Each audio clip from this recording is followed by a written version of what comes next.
এখন আমরা এসে পৌঁছেছি মঙ্কিম ভিউ পয়েন্ট। এখানে কি আছে তো এখনো কিছু বুঝতে পারছি না, উপরে গেলেই বুঝতে পারবো। ওপরের দিকে যাই, কি ভিউ পাই না পাই সেটা তো আমি এক্ষুনি দেখতে পাবো।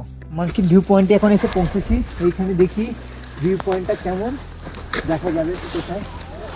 অনেকটা উঠতে হবে। আচ্ছা, এখান থেকে এখানে অনেকটা উঠতে হবে তবে কি মঙ্কিম ভিউ পয়েন্ট। মঙ্কিম ভিউ পয়েন্টের এন্ট্রি পাস এখান থেকে নিতে হবে এক একজনের 10 টাকা। ঠিক আছে, ফিট আছো? হাঁপিয়ে যাওনি? আমি হাঁপিয়ে গেছি। অ্যান্ড ফাইনালি আমরা এইমাত্র এসে পৌঁছালাম দ্য মঙ্কিম ভিউ পয়েন্ট।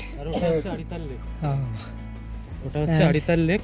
আমরা লেকেও যাব আর মঙ্কিম ভিউ পয়েন্ট থেকে পুরো ডিস্ট্রিক্টটা দেখা যায়, প্লাস এই মন্দিরটা আছে এখানে। তাহলে এটাই সেই মঙ্কিম ভিউ পয়েন্ট। এখান থেকে যে জিনিসগুলো দেখা যায়, এই পাহাড়ের এত সুন্দর একটা দৃশ্য সাইড পুরো এখান থেকে পরিষ্কার পরিচ্ছন্নভাবে দেখা যায়।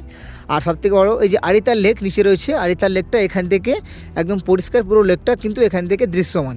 আর এখন আমরা যেই রুটগুলো মানে ঘুরে বেড়াচ্ছি এটা পুরোই সিল্ক রুট, ইস্ট সিকিমের সিল্ক রুট। মঙ্কিম ভিউ পয়েন্ট থেকে একটু নিচে নেমে এসেই এই বৌদ্ধ মনিস্ট্রি টেম্পল, যেটা আমাদের একটুখানি নিচে, এর নিচে আছে আড়িতাল লেক, আমরা সেখানেও যাব। তবে তার আগে এই বৌদ্ধ মনিস্ট্রি, যেটা পাহাড়ের কোলে একটা অবস্থিত,